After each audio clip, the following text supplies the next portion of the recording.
بینەرو بیسەرین کوردستان 24 ئەف دەمەوە باش هیڤیا دەمێن خۆش و سەلامەت بووەت خازین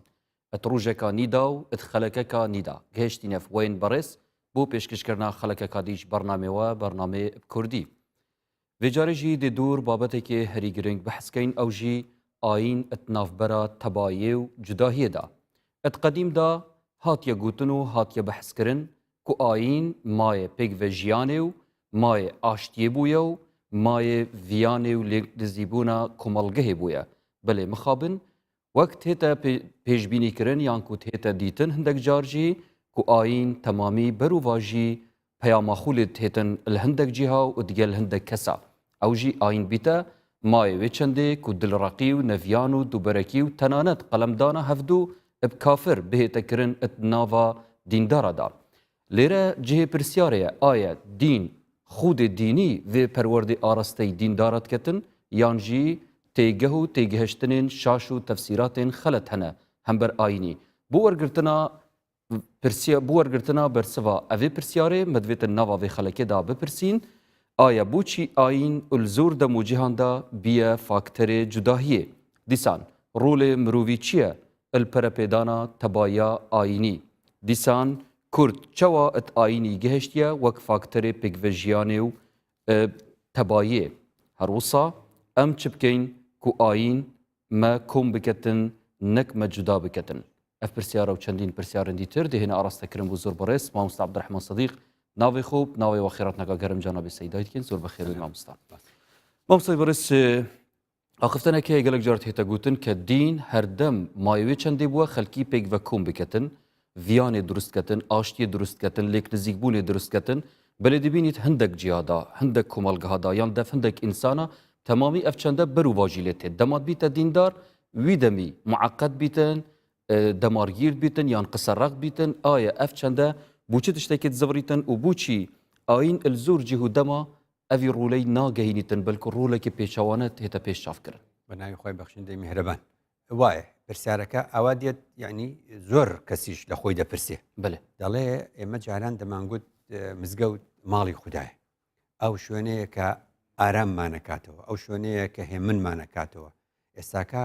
ئەو باسانەی کەوا لە بارێگا حیزبیەکانە کرێیان ئەو کێشانەی کەوا لەسەر تەلەڤیزیۆنەکانە باسەکرێ جارێکی تر ئێمە لە مزگەوتە هەر ئەو قسانەمان جۆ لێ دەبێتەوە ئەو ئارامی پێ نەبەخشینەوە ئەمە قسەیەکە هەندێکی دی دەڵێن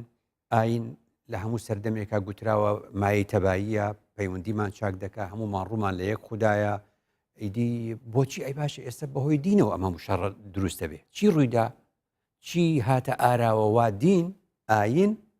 لە فاکتەری تەبایی بوو بە فاکتەری شەڕ و شۆڕ لە فاکتەری ئاشتیەوە بوو بە فاکتەری ململانێ لە نێوە ڕەنگە هۆکار زۆر بێ بە پێی کاتی ئێمە من ئاماژە بە چەند خاڵێکە دەم یەکەم بڵێ ئاین وەکو ئاین ئەگەر یەک دانە ئاینیش بێ هەر یەک ئاین بگری بۆتە چەندین ئاین ئاینەکە خۆی دابەش بۆ چەندین ئاینی دیکە ئاسایی بوو لە نێو یەک ئایندا چەند بیرمەندێک چەند کەسێک چەند زانایەکی ئاینی بیر و بۆچوونێکی جیاوازیان هەبێ لەسەر تەفسیری ئاەتێک فرموودەیەک لە نێو هەمان ئایندا بەڵام وەختێک کە خەڵک لە دەوری ئەو مفەسیرە و لە دەوری ئەو حیزبە و لە دەوری ئەو بۆچوونە و ئەو تێگەشتنە کۆ دەبێتەوە وردوەرد لەگەڵ تێپەڕبوونی کاتدا بۆچوونەکانیش دەبن بە دینێکی تر بۆچوونەکانیش دەبن بە دینێکی تر کە بوون بە دینێکی تر وەکو چۆن یعنی تۆ ئەڵێ ئیسلام هەیە باشە دەڵێ قورئان و سونەتە ئەڵێ باشە دوای ئەڵێ بوومە مەزاهیب ئەڵێ شافعی حەنەفی مالیکی حەمبەلی ئیتر ئەڕوا ئەڵێ سۆفی سەلەفی ئەڵێ مەسەلەن لەنێو سەلەفی علمی سەلەفی جیهادی لە نێو ئەوی تردا ئەم شیعەیە لە نێو شیعەدا مەسەلەن ئەڵێ ئیمامی و جعفەر ئەم ناوانە ئەمە چی بوون ئەمە ڕاستیەکەی بە حساب فەرع بوون کەچی ئەو فەرعانە بوونە بە ئەسڵ کەواتە دینێک هەبوو ناوی ئیسلام بوو بۆ بە چەندین دین هەر وەکو حزب تەماشاکەتەوە ئەگە سێری کوردستانیشکەی سێ حزبی یەکەم وەرگرە لە دەنگدانە لە هەرێمی کوردستان سێ حزبی کوردستانی کاتی خۆی یەک حزب بوو بیر و بۆچوونی جیاوازی تیاوە یەکێکیان جیاوەتەوە بوو بە دوو لە میژێکی تر جیابەوە بوو بە سێ ئەوە سێ حزبەکەی بەڵامەکە ڕوویەکی ئیجابی سەحلاوی چەندی بکەین ئەوە ناحیەکە ئیجابی ناگەهینی ئەگەر شەڕیان نەبووە ئەگەر شەڕ نەکەن و ئاژاوە نەنێنەوە یعنی باسەکە لە تەعەدودیەت نییە بڵێ باسەکە لەوەیە فرەیی لە هەموو ئەوروپاش ئەمە هەیەم قسێ بەس چۆن لەگەڵ یەکاتەبان خۆیان بە بیر و بۆچوونی حسابەکەن نایکەن بە مایەی شەڕ بەس تۆ ئێستاکە سێرەکەی ئەڵێ مسلمان ئەکرێ شیعە بێ و ئەکرێ سوننە بێ ئی باشەوە 1400 ساڵەیەکە کوژن بله کەواتەمە دوو شتی جیاواز بوون لە چی لە هەموو شتێکە جیاواز بوون بەمانە جیاوازیەکەش نا جیاوازیەکە گۆڕا بۆ دژایەتی ئەوەی هەموو جا پێی دەڵێن جیاوازی نابێت دژایەتی بێ کەواتە هۆکاری زۆر سەرەکی بۆ ئەوەی کە ئەمڕۆ ئاین نەیتوانیوە یان بەهۆی پەیڕەوکارانی ئاین ناتوانێت فاکتەری تەبایی بێت چییە؟ دینەکە لە ڕێگەی بۆ چوونە جیاوازەکانەوە بۆ بە چەندین دینی جیاوازی تر نقطەیەکی تر ئەوش ئەوەیە کە دین لە قورئاندا لە سونەتدا ڕۆڵی حەکەم دەبینێ ناوبژیوانە لە نێوان خەڵکدا ئێستا دین لەلایەن زۆربەی پەیڕەوکارانی کراوە بە حاکم کە دین لە حەکەمەوە بوو بە حاکم ئەو کاتە دوژمنی بۆ پەیدا دەبێت چۆن یعنی ئێستا من و یەکێکی دی شەرمانە تۆ بە ناوی دینەوە دەی ناوبژیوانمانەکەیت و دوای لێکمان دوورەخەیتەوە و ئاشتەواییمان بۆ دروستەکەی وەڵڵای ممان تۆمان خۆش دەوێت باشە تۆ ئێستا ئەوەی شەڕکەرەکە نەما تۆی حاکم ئێستا خۆت بوویتە بە حاکم کە بووی بە حاکم بە ناوی دینەوە دەی سبەی من خەیتە بەندیخانە ئەڵێم چیم کردو ئەڵێ محارەبەی خوات کردووە ئەڵێم چیم وتو ئەڵێ وادوت تۆ بە ناوی دینەوە ئەملێکەی کە بە ناوی دینەوە ئەملێکەی خۆت بووی بە فاکتێری شەڕ جارێکی دیکە لەبەرەوە سێری عالەمی ئیسلامی بکە لەو شوێنانەی بە ناوی دینەوە فەرمان ڕەوایی دەکرێ خەڵکەکەی حەزیان لە دین نەماوە بۆچی چونکە لە سێدارەتەدا ئەڵێ محارەبەی خوا و پێغەمبەرت کردو یحاربون الله ورسوله دەتخاتە بەندیخانە هەر ئاەتێکت بۆ دەدوزێتەوە دەستت دەبڕێ وانە یعنی ئەوەی کە حکمی کرد بە دین بەم شێوازانە هەمووی بوو بەمای ئەوەی ڕۆڵی بگۆڕێ لە حەکەمەوە بۆ حاکم کاتێک کە حاکمە بی بە ناوی دینەوە دین ناشری نەبێ ئەو کاتە خۆی دین ئەبێ بە فاکتەرێکی دیکە خاڵی سێم دین ئاین بۆچی لە فاکتەری ئاشتیەوە دەبێت بە فاکتەری ناتەبایی ئاین پەروەران پەیڕەوکارانی ئاین مۆنۆپۆڵ و ئیحتیکاری خوا و جەنەتیان کردووە چۆن یعنی ئەو خودایی کە خۆی دەڵێن من ڕەب العالەمینە خودای باوەڕدار و بێباوەڕم مەجموعەیەک نا ینی چۆن ئەڵێ نەکرد ئیسلام و مسلمانەکە بڵێ ئەڵێ ناڵەڕەوە خوا بەس خوای ئێمێ یعنی وای لێ هاتووە گروپێک دەڵێ ئەم خودایە وازانێ خودایە بەس خودای ئەوە داوا لەو خودایە ئەکا ئەو گروپەی تر لە ناوبەرێ داوا لەو خودایە ئەکا لە دوعاکانیا ئەو وڵاتەی تر لە ناوبەرێ کە ئەنەهو ئەمە مانای چییە کە دو جۆت لێبێ جۆت لێبێ هەر کەس وازانێ خوددا بەسی ئەوە سێری کە چۆن جاران خوددا ڕخنەی هەبوو لە هەندێک لە جووەکان و لە هەندێک لە دیانەکان ئەیگوت وقالوا لن يدخل الجنة إلا من كان هودا أو نصارى ئەیان گوت ئەوەی جوو نەبێ ناچێتە هەندێک وایان دەگوت هەندێکش دەیان گوت ئەوەی لە ئێمە نەبێ دیان نەبێ ناچێتە بەهشت كذلك قال الذين لا يعلمون مثل قولهم لا يعلمون کەواتە نەزانەکانیش ئێستەوا دەڵێن نەزانەکانیش ئەڵێن ئەم بەهشتە هەر بۆ ئێمەیە بەهشتێک کە عەرضها السماوات والأرض وای لێ هاتووە جارێ کابراڵێ ئەوەی مسلمان نەبێت جێگەی بەهشت نییە ئەمە چی لێ هاتەم بەهشتە گەورەیە 123 دنیا مسلمانە بە باش و بە خراپیەوە مە 177 نار بۆ ئاگر دێنەوە ناو 123 کەش لە 123 کەش ئەڵێن پێغەمبەر صلی الله علیه و سلم فەرموویەتی ئەڵێن دەرەجەی حەسەنە حەدیثەکە ئەڵێن فەرموویەتی ئومەتی من ئەبێ بە 73 فرقە 72 بۆ ئاگرە یەک فرقەیە ئەم ملیار و نیوەش کە ئەمێنێ 123 کە مسلمانە بزین ئەمانە هەموو ئەچن بەو فەرمودەیە ئەڵێن ئەبنە 73 فرقە 72 بۆ جەهەنەمە کە 72 لە 73 زانەکەتە چەند 72 لەسەر 73 کاتە 198.6 یعنی لە هەر 1400 کەسەچێ بۆ بەهشت ئەی خوددام بەهشتە گەوری بۆ چێ دروست کرد ئەمە هەمووی چییە ئەبێتە فاکتەری ناتەبە یە خاڵێک بە پەلە باسکەم ئەو ژەوەیە کە لە ڕاستیدا ینی فاکتەری ئەوەی کە ئاین فراوانە بە فراوانەکەی ئێمە هەمومان جێمان دەبێتەوە لە ناوی ورد تەسکراوەتەوە تەسکراوەتەوە حرامێکی یەکجار زۆریان تیا دروست کردووە بە قسێکت بۆ بکەم بە پەلە دکتۆر مامۆستاگیان ئەگەر ئەخفتناخۆ پێلی بوو پشتی فۆگەسپۆ بێت سپاسدار بین بەڵێ بینەرن بەڕێز پشتی گوێبیستی فۆگەسپۆ بێت بین و ڕاوسەرنجێن وان بەڕێزانە بین دەزەفرنە فلاوێن بەڕێز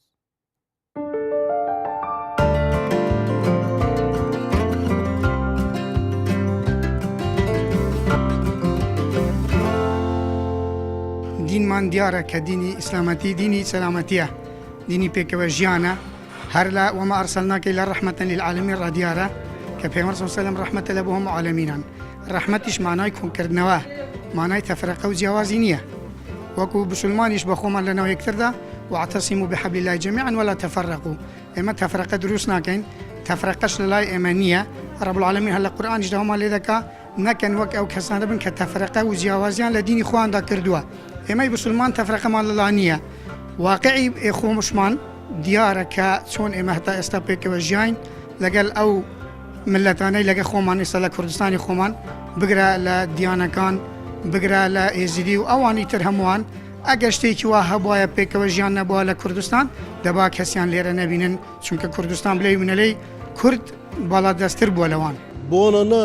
مەسەلا دیانەتێک و کە دیانەت بگرن دیانەتی ناگرن تو هەرە ناوەڕۆکت واندا ساکە بەرنامێت وانە نەوەسانینە بەس هەمە بخواتکە نەوەسیلەدا پێ بگەهنە ئارمانجێت خوا. دینی ئیسلام دینێکی لێبوردەیە تێگەیشتن هەبی ئەو ئینسانێک کە دینەکەی تەطبیق دەکا و پەیڕەوی دینی ئیسلامە دەبی لەو شتانە تێبگا بۆ ئەوی کۆمان کاتەوە ژیان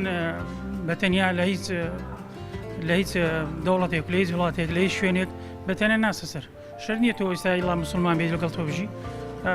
لە وڵاتی مە چەندە ئاینیتکە هەیە نەمازانی و ڕۆژێک لە ڕۆژان مشکلێکمان هەبی لەگەڵیان یان گیری و گرفتێکە بێگەڵیان واللهی بەراحەتان و کە ئەم تازەهەی دیڤدینە خوا نەچوونە هەتا کۆ ئەم پێک بە ژیانێت ناو خەڵکیدا پەیدا بکەین هەکوان بەم بەرە خۆتنێ ئەڤە زاخۆ ئەم بەرە خۆتنێ دەح عەقیدە و دەح منهەج یەدوی ملەتی دەهین هەر ئێک حزبەکە و ئێک لایەنەکە و هەر ئێک منهەجەکە دەوی ئەم هەمی دیڤچۆنا کتاب و سنەتێ بکەن ئەم هەمی دیڤچۆنا دینێ خوا بکەن دیڤچۆنا پێغەمبەری خوا بکەن صلی الله علیه وسلم کو ئەو ڕێنماین وی دینێ پیرۆز داینمە کو ئەمل دیڤ بچندێ بەرە خوا دیێ یەک تەکفیریە یەک ئان تەندڕەوە یەک هر ایک حزب كولانا كاتشكي رب العالمين بجد فإن تنازعتم في شيء فردوا إلى الله ورسوله هكا هين تشتاقي چون بنقاش بزفرن قودنا خدو پیغمبری هر گاوا کم همی زفرن قودنا پیغمبری صلی الله علیه وسلم ام زفرن قودنا خدو ان شاء الله ام حمید وسیله دین خو گهین و دین مدب تمامتی جهت ان شاء الله ام رحمه پیکود بین ام رحمه غیر بسلمان بین چکی رب العالمین بجد لا اکراه فی الدین چه بتو تعدیل چه دینا بکو اف دینه هاتی بو پیک وجیانه و کو ام ور بازی وی دینی بوخه وسیله بدنیا ده بکار بینن و حقیقی بگهینن بشکلکی بحکمت و موعظه. بگومان عینی اسلام همو دنیا بيكو كودا كاتوا حتى حديث شي لسره يعني لتعارفوا دري همو قوم كان همو قبيله كان تعارف كان يكتر بناسن عيني اسلام او دي بك خلق كوك بي بعاشتي بجي عيني عاشتي عيني اسلام ديني ابو مهاتي بو رحمه ابو پیگویژیانه ابو دست خواب سعی کده دامینین نوچه بد انفگاوه به پریکا دینی انده شولیت خراب بکین اوه خلطه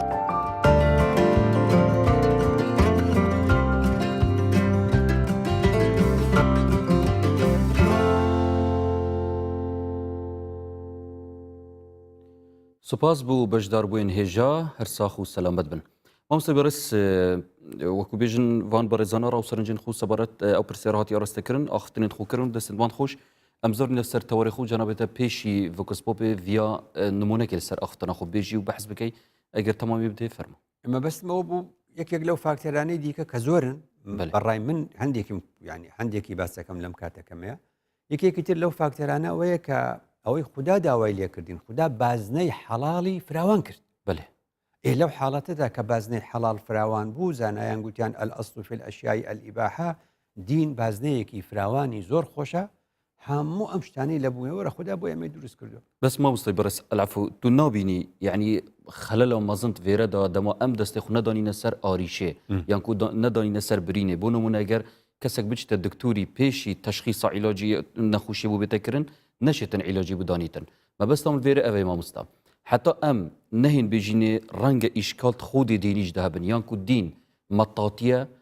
لاستيكية أشيم بخوب كاربينم تجيب شيء بخوب كاربيني كساك داعشي بيت يعني هر طائفة كادي كبيتن تناف بسلمان دا تشيتن آيني بخوب كاربين دي برجان دين خو تنابيني خلل خودي آيني جدا هيا أو خلل قلت من للرولي مروفا دركوي يعني استاكا منوتو كقساكين بله نخو مانو نخلق بمنوتو نالة تندرا هەر باسی ئەو دینەش دەکەین کە تونڕەوی تێدا بۆچی وان پێمان ناڵێن ئێمە جیاواز بیرەکەینەوە کەواتە هەمیشە گوتومە قەیرانی دەق و قەیرانی مرۆڤ دقەکە هەمان دقە بەس ڕەنگە مامۆستا دیتنە گەلە کەسەدا کەسێکی وەک جەنابێتە کەسێکی تونترا حسابیتن ئەوە نازانم بڕوا ناکەم ڕانی ئەوە تا ڕادەیەک وەکو بڵێ یعنی ئەگەر کەسێک بە کەسێک بێژیت تو زندیقی یان کافری یان سەرداچووی ئەوە ئەو پەڕێ ئەوێ ناگەیتن کە ڕقێکە زۆر هەیە بەرامبەر چەند ئەوە نەخۆشە ئەوە لە ڕووی دەرونی و پێ دەڵێن كل العداوات ترتجى شفاؤها إلا عداوة من عاداك عن حسدي يعني تو شو دەکەی ئیمامی شافعی بەڕەحمەت بێ دەیگوت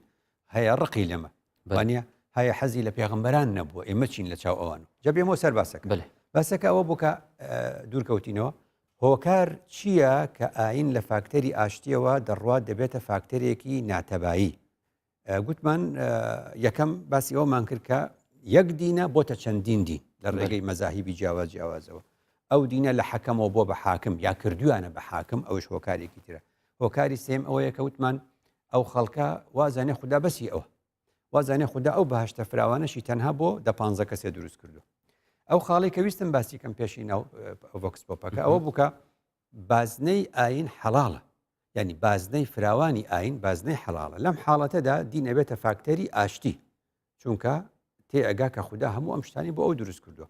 بەس کاتێک کە بازنەکە تەسکەکرێتەوە و حرام زۆرەکرێ لە خۆمانەوە حرام زۆرەکرێ بەڕای خۆمان بازنەکە تەسکە بێتەوە کە تەسک بوو تو ئەکەویتە بازنەیەکەوە ئەو ئەکەوێتە بازنەیەک ئەو ئەکەوێتە بازنەیەکی تر خاوەنی ئەم بازدانە شەڕیانە با تازەترین نمونەت پێ بڵێم یعنی یاریەکەیەوە ناوی پەبجی باش یاریەکەی بە ناوی پۆبجی ئەم یاریە PUBG باش ئەم یاریە کە دەکرێت خۆ هەموو دنیا خەریکی ئەم یاریە وانە هەموو دنیا خەریکی تەخۆ گەنجۆب تایبەت باشە هەر لە دینە شتێک حرام بوو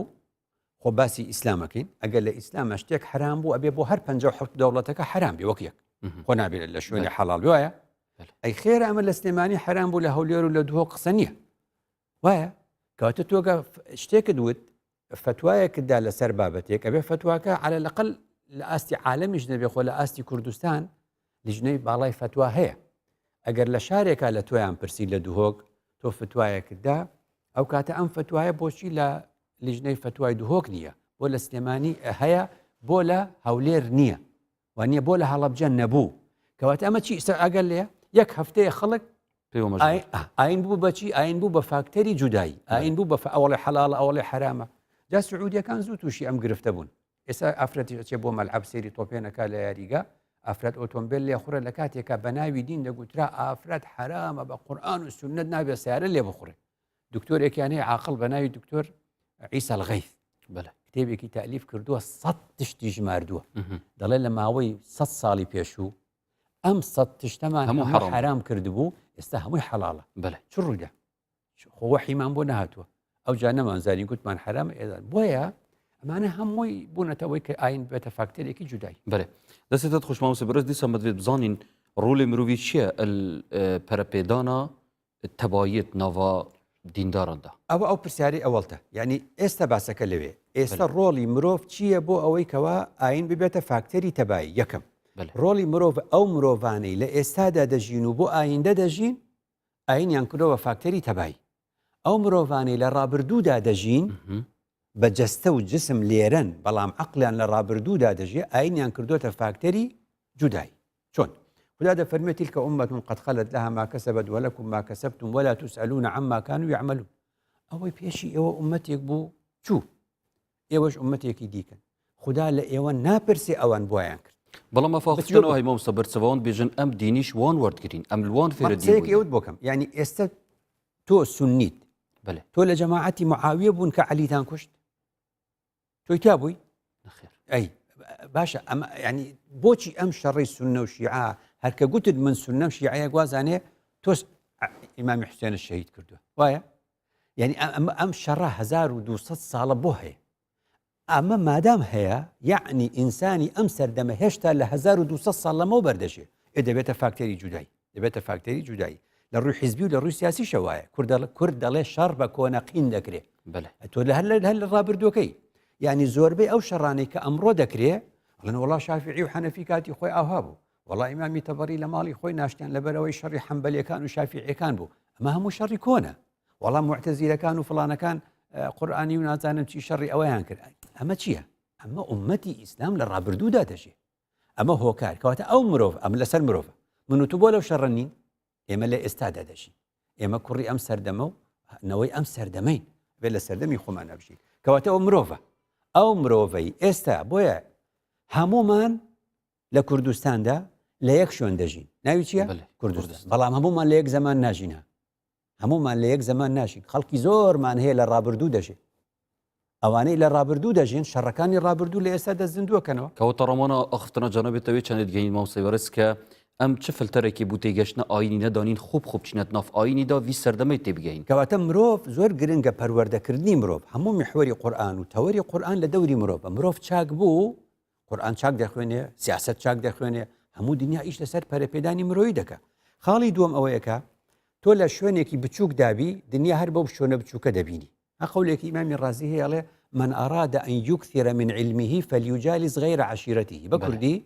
هر کەس بیەوێ زانستی خۆی زیادکە با لە دەرەوەی عشیرەتەکەی خۆی پەیوەندی بکە خەڵک ببینێ کەواتە ئەوانەی کراون و دنیا دەبین و سەفەر دەکەن و دنیا دەبینن هەموو ئەو مرۆڤانە مرۆڤی کراون ئەوەی کە پێی وایە دنیا تەنها گوندەکەی ئەوە و لەوێ دانیشتۆ ئەمە زمانی 50 ساڵ لەمەوبەرە ئەو جۆرە مرۆڤ عەقلی داخراو دەبێت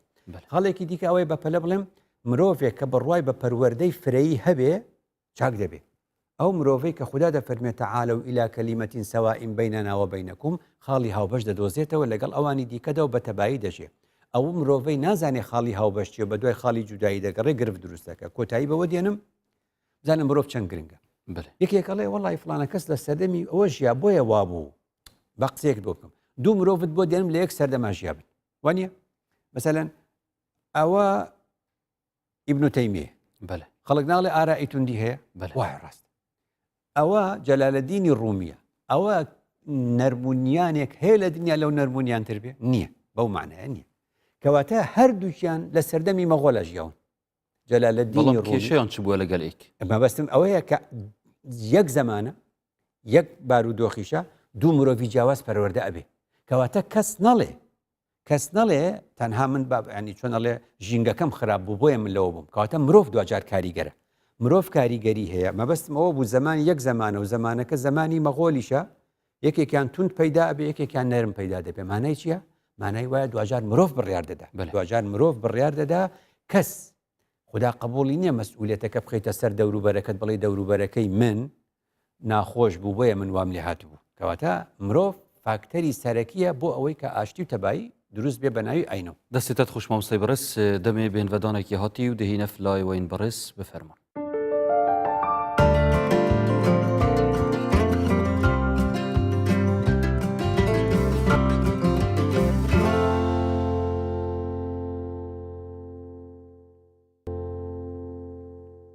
بینەر و بیسەرین بەڕێز دووبارە سەڵافوە بن هاتینە خزمەتە وین بەڕێز بوو پتر درێژە پێدان سەر تەوەرێمە دەست نیشان کردی ئاین ئەت ناوبەرە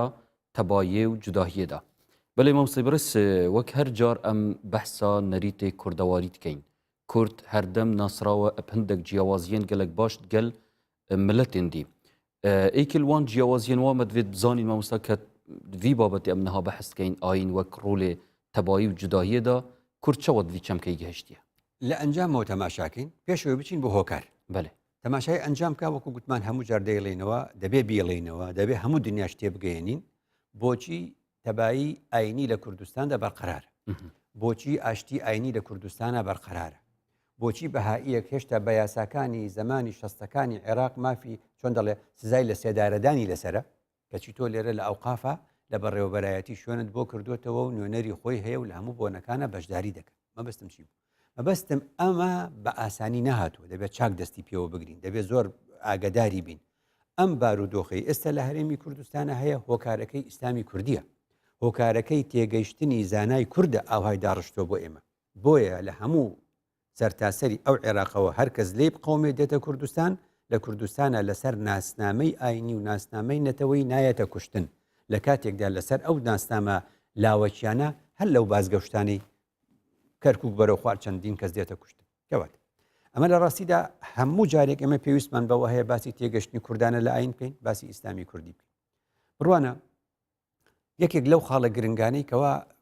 زانای کورد و عارفی کورد ئەنجا بۆ ئەڵێم عارفی کورد چونکە بەڕاستی تێگەشتنی عارفانە و فەقیهانە هەیە بۆ دین تێگەشتنی عەرەبی تێگەشتێکی فەقیهانەیە ئەگەر وا بکەی ئەوە سزاکەتە ڕاستیشە عارفی کورچ دەڵێ ئەگەر وا بکەی دەرگای خوددا تەوبە دانەخراوە خۆ زانی هەرتۆ گوناهت کردووە بەس ئەو سەر دەڵێ خۆ دەرگای خوددا دێنەگیراوە دەرگای خوددا مەولانا قسەیەکی هەیە دەڵێ ئەگەر 100 جار تەوبەت شکاندووە هەروەرە دەرگای خوددا دەرگای ناومێدی نییە من مەولەوی ئێمە و عارفانی ئێمەش ئەوە بۆ چوونە بۆیە دینێک بە فەقیهانە باسیکەی وشک دەرەچێ دینێک بە عارفانە باسیکەی جوان دەردەچێت دینی کوردی بە مارا بڵم تێگەشتنی کوردانە لە ئاین تێگەشتێکی عاریفانەیە تێگەشتێکە زوو خۆی پێڵێن ئێستا بە زمانی ئێستاڵێن ئەبدەیت بە زمانی جاران پێوترێ ئیحیا ینی زوو ئێمە پیر دەبین ئەزانی مناڵەکان تەبان باسی تەبایی ئاینی ناکەین باشە تەباترین توێژ لە کۆمەڵگە چیە مناڵەکانن زارۆک هیچ حقد و غەشیان لەگەڵ یەکدا نییە شەڕیان دەبێ ئاش دەبنەوە زوو پەیوەندیان لەگەڵ یەکا چاکە شت لە دڵ ناگرن کەواتە بۆ ئەوەی ئێمە تەبایی ئاینیمان هەبێ پێویستیمان بە چییە؟ پێویستیمان بۆ زوو منداڵ بینەوە بەمانای چی پێویستمان دڵمان زوو منداڵ بێتەوە پێوترێ ژیانەوە مەولەوی تاوگۆزی مەلا عەبدوڕەحیم سەید عەبدوڕەحیمی تاوگۆزی مەولەوی دەڵێ داوا لە خوددا دەکا فەرموێ ئیسەوی ئاسا ئیحیام کەرەوە یعنی زوو پێویستیم بەوەیە بمژێنیتەوە جارێکی دیکە زوو پێویستیم بەوەیە منداڵ بمەوە ساوا بمەوە هەر قەولێکە لە ئینجیلە عیسا سەلامی خۆی لەسەر دەڵێ منداڵ نەبنەوە ناچنە مەملەکەتی خوددا خۆمە ناتوانین منداڵ بینەوە بەستیانی چی پاک بینەوە وەک هەست منداڵ بینەوە ئەوەی چۆن دەڵێ لە حەج دەگەڕێتەوە پێغەمبەر دوودی خۆی لەسەر ڕەجعەکە و من وەلەدەت و ئوموه کەسێک کە بێ بگوناه گەڕایەوە دەبێتەوە منداڵ جارێکی دیکە کەواتە پرۆسەی منداڵبوونەوە پرۆسەیەکە لە شعری کوردی لە ئەدەبیاتی کوردی لای عارفی کورد بۆ بە مەسەلەیەکی فەلسەفی کە پێویستە زوو خۆمان ساواکەینەوە زوو خۆمان پاکەینەوە زوو خۆمان منداڵکەینەوە بۆیە خوددا فەرمووی استجیبوا یا أيها الذين آمنوا استجيبوا لله وللرسول إذا دعاكم لما يحييكم کەواتە ئەم پەیامە پەیامێکی ژیانە دەبێت سەر لەنوێ جارێکی دیکە ئێمە بژێنێتەوە بۆیە مامۆستا عەلادینی سەجادی بە ڕەحمەت بێ باسی مەلای جەزیری دەکا دەڵێن مەلای جەزیری سەردەفتەری شعری تەڕی ئەوینی خودداییە یعنی ئەگەر خۆشویستنی خوددات بوێ لە مەلای جەزیری فێری دەبی ئینسانێک خودای خۆش بوێ مرۆڤەکانیشی خۆش دەوێت چونکە دروستکراوی دەستی خوددان خاڵی دووەمم ئەوەیە عارفی کورد گوتوێتی دین تێکەڵی غەرەز مەکە دین تێکەڵی غەرەز مەکە مەلایەک لەسەر مینبەر نابێ شەڕی خۆی لەگەڵ حکومەت لەسەر مینبەرەکە بکە نابێ شەڕی جیرانەکەی خۆی لەگەڵ لەسەر مینبەر بکە نابێ شەڕی لەگەڵ کەسێکی تر هەیە زۆر جا من دیومە وتاربێژ لەسەر مینبەرە لە نێو ئامادەبووانە کەسێک هاتووە بۆ نوێژ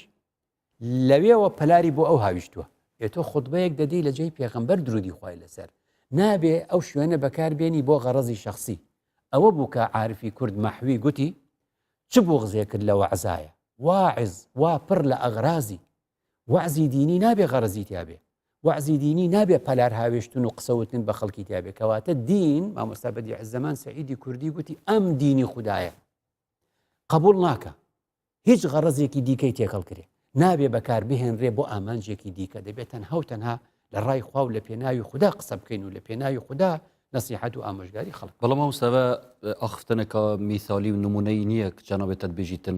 ناویتن دین دیگەل بەرژەوەندیا بهێتە تێکەلکردن و خودی دینیش دەهەکرد تەماشا بکەی یعنی هەر کەسێکی بخوێنیتن کاریت بوو بەرژەوەندیا خوب کار بینیتن بەرژەوەندیا کەسوکی ئەو پێی دەگوتیە گەندەڵی ئەو کاتە یعنی دین بە هیچ شێوازێک نابێ بۆ بەرژەوەندی تاکە کەسی بەکاربێنرێ مامۆستا مەلا عەبدولکەریمی مدەڕیس یەکێک لەو کەسانی ماون ناتوانم ناوی بڵێم چونکە خۆی ئیجازەی نەداوم دەڵێت چوون بۆ لای وتم مامۆستا تۆ پێگەیەکی یەکجار گەورەت هەیە لەم عێراقا ئەمەوێ وەرگیرێم لە خوێندنی باڵا بەڵکو واستم بۆ بکەی گوتی هەرچیم لێ داوا بکەی هەرچی ترم لێ داوا بکەی بۆ تەکەم بەس ئەوە ناکەم من پێگەی ئاینەکەی خۆم بەکار بێنم بۆ ئەوەی تۆ لە خوێندنی باڵا وەربگیرێ من ئەو کارە ناکەم ئەو کارێکی زۆر بچووکە کوڕی هەبووە کوڕی خۆی گیراوە لە بەندیخانە بووە داوایان لێ کردووە کە واستە بکات و بەڵکو بەریدە نەیکردو توێتی پێگە ئاینەکەمە پێگە ئاینەکەم نابێ بەکاربێنم بۆ ئەوەی کەوە منفعەتێکی دنیای پێبێ ئەمە دینی مامۆستا ئاخفتنێک هەیە هێتە گوتن تایبەتی تەخەڕوشن بیرگەلێک ئاختنێت بێژن بژنی هەر دینێکی هەبیتن ماوەک دەمەک سەرڤەچوو پێویستی پشڕۆشێکە هەزری هەیە بۆ نمونە شۆڕەشە فەڕەنسی تینن دژی کەنیسە هاتیەکردن بژن ناوە جیهانە ئیسلامیژیدا vێگاوێ پێتەوی شۆڕەشێکە هەزری هەیە vێت بهێتەکردن تو چەند گەلبێ بووچنێت لەگەڵ ئەوەی پێغمبەر فەرموو ڕەواه الحاکم وأبو داود بەێ أو فرمودي هم جار باسيكين إن الله يبعث لهذه الأمة على رأس كل 100 من يجدد لها دينها وثمان دينها ندينه بكردي يعني خدا دزاني 100 سال جاريك بلاي زوروا دين أبيت ديني أمة أبيت تطبيقاتي أم أمة خوي ديني خداي بس كخلق يجيب جيدك خلالي تيدكوي شاشي تيدكوي غلطي تيدكوي پێویست بەوە دەکا تازێکەوە اینجا ئێمە لە چاوەڕوانی گۆدۆدانە نوشتوینە چاوەڕوانی ئەوە ناکەین بزانین چێ نایە خۆمانی مجدد لەم سەردەما یەک کەس نێ ئیدی مجدد هەمومان بەیەکوین چونکە زانستەکان فراوان بوونە کەواتە پێغەمبەریش وای فەرمووی ئەم دینە کە لە لای خودداوە دێ ئەبێتە دینی ئومەت کە ئومەت جێبەجێی دەکات تووشی هەڵە دەبێت کە تووشی هەڵە دەبێت بەلای زۆرەوە 100 ساڵ جارێک کەمتر پێویستی بە نوێکردنەوەی تێگەشتن هەیە دەستێتت خوشمامۆستەوەک هەرجار دچینە ناف شارۆچکین کوردستانی و دێ گوێبیستی بۆ چونێن وانژی بێ سەبارەت ئەف تەوەرێمە دەست نیشان کردی و پرسیار هاتی ئاڕاستەکرد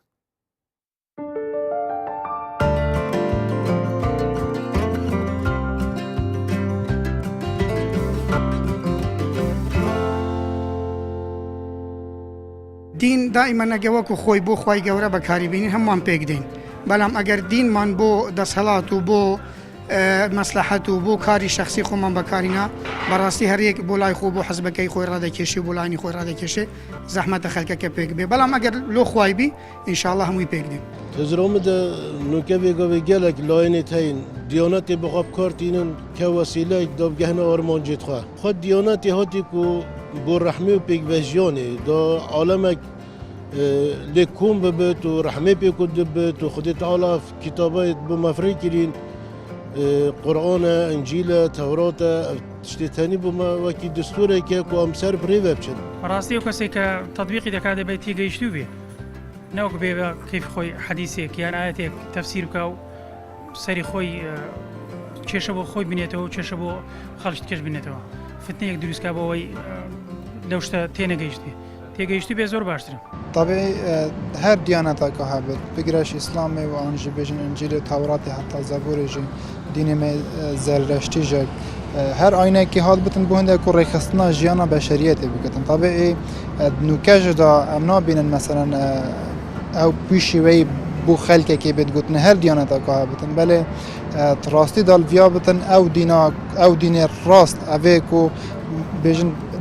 ئۆلدارێت مە ئان ئایندارێت مە بۆ خەلکی ڤەت گوتن ڤیا بتن بچێکی پڕێکۆپێکی بۆ خەلکی بێت گوتن حتا ڕادەیەکێت ڤێدا کەمتر خەمیە هەچکۆ هەر دینێکی هات بتم بۆ تهدیدێ بۆ هەندێ نهاتە و خەلک بێتن ترساندنێ بەلکو پێچەوانە بۆ هەندێ هاتی کو ژیانە بەشەریەتی ڕێک بێخەت و چەوانیا ئاسانکردنا ژیانە ینی بۆ خەلکێ بدەتن ڕوونکردن بەعزێ کەسێک هەیە ئاین بەکاردێنی وەکو جیهاد وەکو شتێکی ینی زۆر بەتون لەسەر خەڵک دەجەسبێنی ئاینی ئیسلام ئەوەی ناوێ حتا ئاینی ئیسلام داوە لە خەڵک دەکا هیچ کەسێک بۆی نییە کەسێک مەسیحیبی بە زۆر بیکاتە ئیسلام حتا ئیسلام ئەوش ئەوەی قبول نییە ئیسلام ئەوەی دەوێ هەموو لایەک دەست پێشخەر بن ینی لە بەڕێوەچوونی ژیان بەردەوام بێ ژیانێکی جوان ئاشتیانە پێکەوە بەڕێ بکەن لازمە ئەم دینی بکەن ڕێکێکە پێک بە ژیانێ و سەر بچین و درست و واقعش و بژین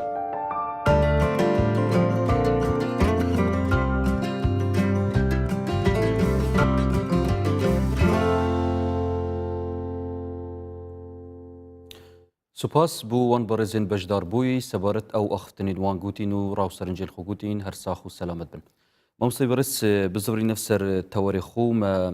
بەحسا وێ چەندی کرد کابووچی هەندێک جار ئاین بیتە مایە ژێکڤەبوونا مرۆڤان و دیسا ڕۆڵێ مرۆڤی چێت پەرەپێدانا تەبایە ئاینی دات ناوجەواکێن ئاینیدا و دیسان بە بەحسی تێگەشتنا کوردانەژی کرد کە کورد چاوەت مەسلەی گەشتنی و جانابێتە چەندین نمونێن زیندیژی بەحسا وێ چەندی کرد نەها دەوێت مامۆستا بزانین دەرئەنجامی وان ئەختنی جانابێتە کردی ئەم چ بکەین ئەم بوو ئەڤ ڕواخۆ ئەف بینە ڕێڤێگاوێ بینەریامەت کەت و بیسەریامەت کەتن ئەم چ بکەین تا بگەین نەوی ئاستەی بشین پێکڤە بژین ئاینی ڕۆل هەبیت بوو تەبایە بۆ ئەوەی ئاین فاکتەری تەبایی بێ پێویستیمان بە بازنە گەورەکانە چۆن پێویستیمان بە ناوە کۆکەرەوەکانە بەێ ناوی کۆکەرەوەمان هەیە و بازنەی گەورەمان هەیە. چۆن بازنەی گەورە ئێستا بۆ من و تۆ کە پێکەوە دەژین لەم کوردستان بازنەی گەورەی من و تۆیە هی هەمومان. کاتێکە وەکو نیشتیمان تەماشا دەکەین مامۆستا ئەحمەدی موفتیزادە بەڕەحمەت بێ لە شعرێکا دەڵێن نیشتیمان ئەی بربەیانت ڕۆشنی ئیمانمە، نیشتیمان ئەی ئێوارانت خەڵوەتی عرفانمە. مشتێکی زۆر جوانە ئەحمەدی موفتیزادە بەڕەحمەت بێ بەیانیانی نیشتیمان ئەشوبهێنێ بە ڕۆشنی ئیمان. بەێ ینی چۆن هەتاو هەڵدێ و ڕۆژ هەڵدێ ڕۆشنی ئیمانی ئێمە سەرەتاکانی نیشتیمانە. ئێوارانی نیشتیمانیش کە خۆر ئاوا بێ ئەچینە خەڵوەتی عرفانەوە. یعنی نیشتیمان سبەینان ڕۆشنی ئیمانمانە و ئێوارانش خەڵوەتی عرفانمانە. ئەمە بازنەیەکی یەکجار گەورەیە هەمومانی تیا کۆبین. ئەگە من وتم من کەرکووک تۆڵێ من دهۆک ئەوە بچوو ئیشیشی لەسەر بکەین دژایەتی یەکتر بکەین.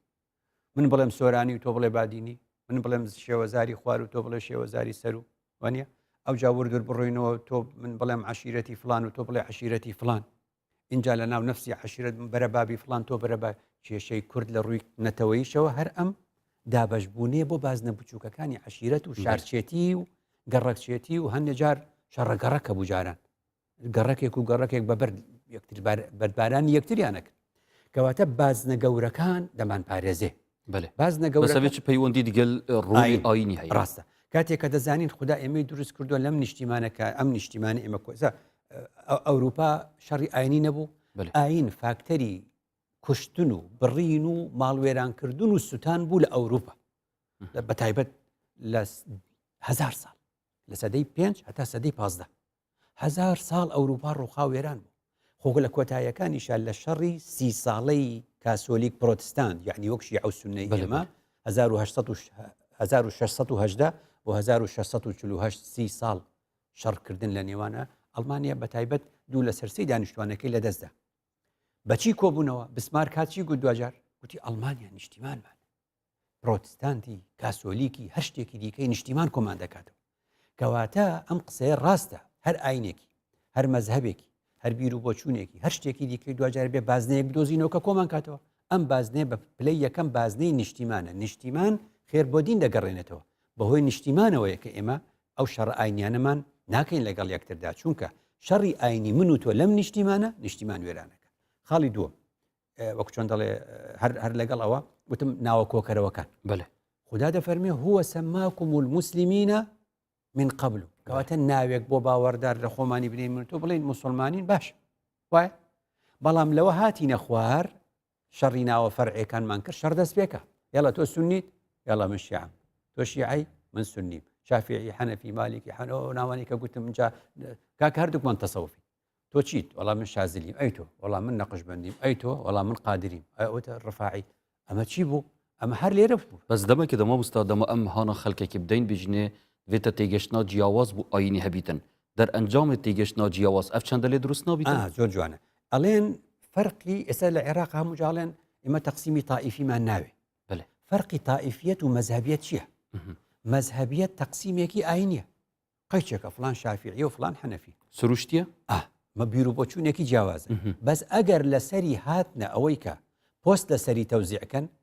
ینی قەدیمیش لە عێراقا شیعە و سوننە هەبوو ڕێژوزەرا شیعە ئەبوو سوننە ئەبوو هیچ گرفت نەبوو. بەس ئێستا بوو بە تائیفیەت دەڵێ بەشی ئێمە حیسەمان ئەوەندەیە و دەڵێ بەشی ئێمە حیسەمان ئەوەندەیە ینی بوو بە تائیفیەتی سیاسی. دیت چۆن گۆڕە مەزهبیەتی دینی ئاساییە کەی دەبێ بە فاکتەری شەڕ کاتێ دەیگۆڕی بۆ سیاست دەیکەی بە حاکم ئەوە من مەزهبیەت ئەبێ بە حەکەم کاتی خۆی هەمومانشان نەزی بەوە ئەکەین ئەڵێن فتوای سەید حەکیم لە شەستەکانە گوتی ڕێگەی نەدا کە کورد قەتڵ و عام بکری وانە بۆ چونکە ئەو کات مەزهب بوو. ئەی خێرە ئێستا هەندێک لە شیعە خۆ ئەو ڕۆژە باسی هێلا و پردێمان کردەوە ئەی ئەوانە شیعە نەبوو نووسان پەلەبارباندن بۆ چونکە لە مەزهبەوە گۆڕا بۆ تائیفە گۆڕا بۆ سیاست کە گۆڕا بۆ سیاست شەڕت لەگەڵدا دەکات کە ئاین بێتەنها ئاین و ئەوە بێ ئەبێتە جیاوازی ئاینی و کێشەی بۆ دروست کەواتە ئەف دووبەرەکەوت ناو بسلمانەدا ئاینی دروست بیتن باگراوندێکی سیاسی هەیە بەڕاستی وایە باگراوند نقطەیەتر پێ بڵێم ئێمە کاتێکە بە خۆمان دەڵێن مسلمانانی برا ئەنی خوشک و برا مسلمانانی برا ناوێکی چۆنە کۆمان دەکاتەوە یان نا کۆمان دەکاتەوە ئەیەگە گوتمان ئێمە برایانی مسلمانی چ لێ هات و بە ئیخوان موسلیمین گروپێکی دیاری کراوە وانە ئەبینی کەواتە ئەمە بوو بەمایەکی مسلمانانی برا زۆر باشترە لەوەی بڵێ من برایانی مسلمانە بۆ چونکە فراوانترە نقطەیەکی تر پێ بڵێن کۆمەڵگەی کوردی لە 1995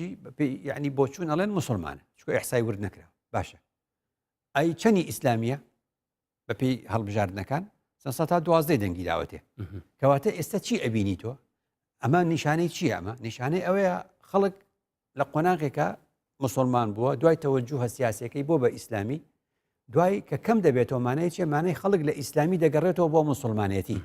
لە ئیسلامی ئاماژەیەکە باشە ئەم بەهر بە باش و خراپ بێ ئەچێتە بازنە گەورەکە بڵێ ڕەنگەیەکی پێی ناخۆش بێ بڵێ ئاماژەیەکی باشە بڵێ بەڵام من خەمی ئەومە بازنەکە فراوان بێ یعنی چۆن دەڵێ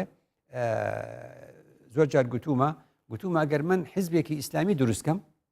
خەڵک لە مسلمانەتیەوە ئەەکەم بە ئیسلامی کاتێکە ئەو حیزبە نەبم چی ئەەکەم حەزەکەم خەڵک لە ئیسلامیەوە ببێتەوە مسلمانەکەی جاران چی دەبێ ئەو کاتە بازنەکە فراوان دەبێت ئەم ناوانە جیاکارانە نامێنێ بۆی هەمیشە ئەڵێم حەز ناکەم حیزب لەسەر بنەمای ئاین دروست بێ بۆ چونکە جیاکاری دروست دەبێ چونکە ئەگەر وای لێ هات ها سیاست خۆ حیزبێ دروست کە لەسەر بنەمای ئیسلام ئەی بۆ ئەبێ بەسییان